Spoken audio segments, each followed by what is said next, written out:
Welcome back, everybody. My name is Tucker, and welcome to the second negative free agency video of the day for me. If you missed it earlier, I had some strong words about the LA Clippers earlier, and now we're going to be talking about the Detroit Pistons. One of the most active teams in the beginning of NBA free agency here, and arguably one of the worst teams in the beginning of NBA free agency. We're going to talk about all the different moves that they made.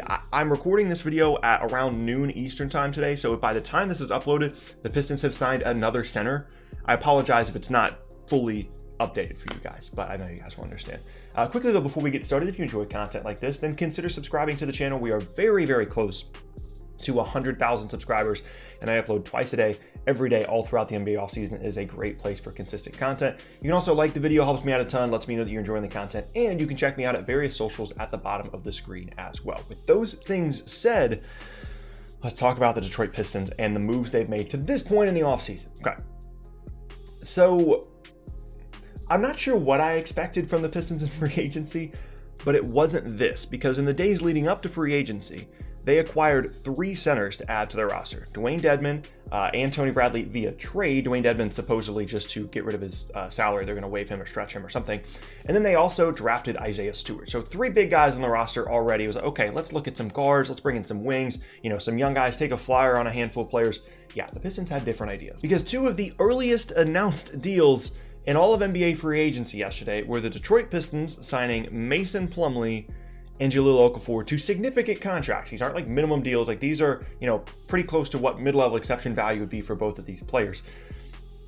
And like, I know that they're planning on getting rid of Dead. Maybe Tony Bradley isn't in their long-term plans, but I just I can't understand what we're doing here. Like, did they must have looked at what the Knicks did last year by signing all the power forwards, and they thought, you know what? I think we should replicate that. That worked out really, really well for the Knicks, spending their cap space on players that they didn't need to spend cap space on.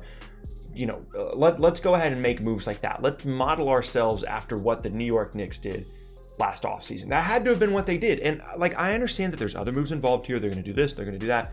But here's what really bugs me about Detroit, and what would really, really bother me if I was a Pistons fan. So Christian Wood was one of the most interesting free agents in the offseason. He's someone that put up great numbers once Blake Griffin was fully out of the lineup last year, and looked really, really good, but it was questionable because it was kind of out of nowhere. It was unproven. You didn't really know how sustainable that was going to be, right? Well, Christian Wood signed a 3-year, $41 million deal with the Houston Rockets. It's apparently going to be facilitated via sign and trade, whatever.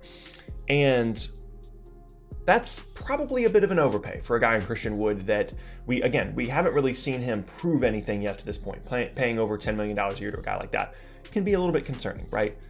But I would 1,000 times out of 1,000, if I'm in Detroit's position, I would much rather overpay Christian Wood to see what he can do as a young player, rather than bring in Mason Plumlee and Jahlil Okafor, who I know what they are. And even if I adequately pay them rather than overpaying Christian Wood, I'd rather have the young guy and have him go through some growing pains, develop, worst case, into a good trade asset, rather than Mason Plumlee and Jahlil Okafor. And I understand that Okafor is still young, whatever. Those 2 guys don't move the needle for this team, and they do just enough to make them an okay team and kind of, you know, mess up potential draft positioning for them.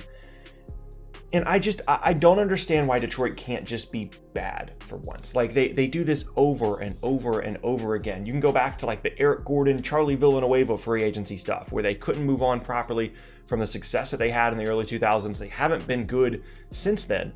And time after time, when it's so abundantly clear that they should just have a truly awful season, win like 15 games, get the guy that they need to get, and then move on, they just refuse to do so. And with as smart as teams are generally now, excluding the Clippers, as I mentioned at the beginning of today's video, as smart as teams are now about building their team, you can't really just like back into being good. You have to be intentional about how you're building your roster. And time after time, the Pistons are just like, let's throw money at guys that are going to make us a below average team, but not quite awful enough to get our own pick. And that's the only mindset that I can see here when you're bringing in guys like Jahlil Okafor and Mason Plumlee. Now, I will say that I'm sure some people right now are thinking, hey, why is this guy being upset with the Pistons? They brought in Jerami Grant. That's one of his favorite free agents of the entire offseason.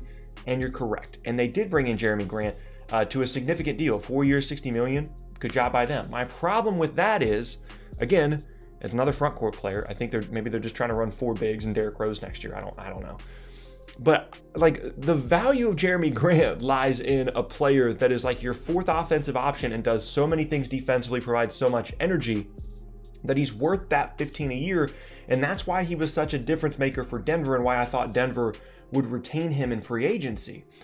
But the value of the value of Jerami Grant decreases if you're now relying on him to be like your 2nd best offensive player in a given possession. So generally, that contract, 4 years, 60, I like that if he's going to Denver.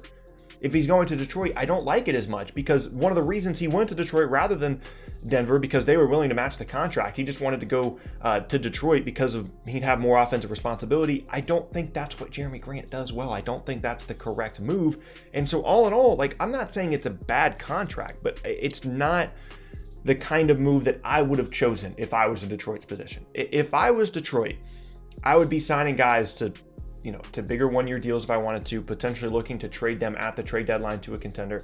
Like if you want to bring in Plumlee, fine. Sign him to a 1-year, $20 million deal for all I care. And then look to trade him at the deadline. If not, he's expiring, he's off your books in 2021, that's fine. Take some flyers on some younger players, trying to bring back Christian Wood. Sign Christian Wood to a 2-year, $40 million deal with a 1-and-1 for all I care. Like just take some flyers on some younger players while maintaining your cap flexibility. And if it doesn't go well, you'll be really bad. You'll have a high pick. It's supposed to be a really good draft next year. And then you roll forward from there and you develop the younger guys, in which most people seem to agree that they brought in some pretty good players in this draft and they can kind of see what they have from there. And then you look to move those veterans again at the deadline. Derrick Rose, whoever else they bring in free agency. And then ideally you would have brought back Christian Wood as well. That's what I would have done if I was in the Pistons front office. But instead, pretty much every single point that I made there, they did it in reverse. Because yes, they brought in veterans that you could say, oh, they can move them at the deadline. But the problem is they brought them in on 3-year deals that aren't nearly as enticing to teams that are trying to save cap space for next offseason, which by the way is like 65% of the league, because they have these big free agency plans for 2021, but we don't know where the cap is going to be. So teams are going to be saving money left and right. They're not going to want to bring in multi-year contracts that are going to mess with their 2021 cap space. And that's all that Detroit has on their roster now. So like, I just don't understand. I get it. It's a new front office. They're trying to do some things. They're trying to save money in some areas and then they can spend money in other areas. And I get that, but just be bad. Like you're the Pistons. You're not a good basketball team. It's not difficult to be really, really bad, but they continue to try and push themselves towards getting like the 10th pick in the draft rather than a top 3 pick. And I legitimately don't understand it. I hope it works out. I think the league is more fun when the Pistons are good. I want as much good basketball as possible. And so I hope the rookies are really good, but I can't understand bringing in so many front court players in the same offseason when this is a team that was so devoid of talent in the first place. Like Sekou Doumbouya, in my opinion, it's someone that can be a pretty good forward moving forward. Yeah, there's some grammar for you. And they put a roadblock in front of him at like 4 different spots. It's frustrating. For me personally, I'd rather have a leaner roster that includes, Sekou Doumbouya, the guys that they drafted, Christian Wood, even at a slightly higher number, rather than a roster that's a little bit more bloated now cap space wise and has all these guys on multi-year deals that aren't going to develop. Like Mason Plumlee's a fine player, but he's not getting any better. Jahlil Okafor, he's okay. I guess you could qualify him as a young player, but we pretty much know what he is at this point. There's upside, there's mystery potential with Christian Wood, and he can completely bust. He could be awful next year for Houston. He could average 8 points per game and shoot 30% from 3. That's a realistic possibility, but I'd still rather have that guy. Even with that possibility, if I'm in Detroit's shoes, I'd rather have him than any of these vets that they just signed in multi-year contracts. I said in the middle of the season that I think this is the most difficult rebuild in the league, given a complete lack of young talent. And so, yeah, I cut them a bit of slack here. It's not like it's the Clippers signing Marcus Morris to 4 year $64, right?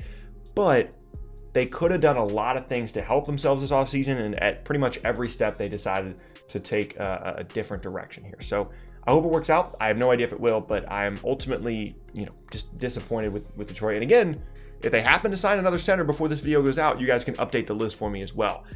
But I don't get it personally. And yeah, there you have it. That is going to be the end of today's video, and I thank you all very much for watching. Once again, my name is Tucker. If you missed any of my previous videos, then be sure to check out the boxes on screen. Thanks again, and I'll see you all next time.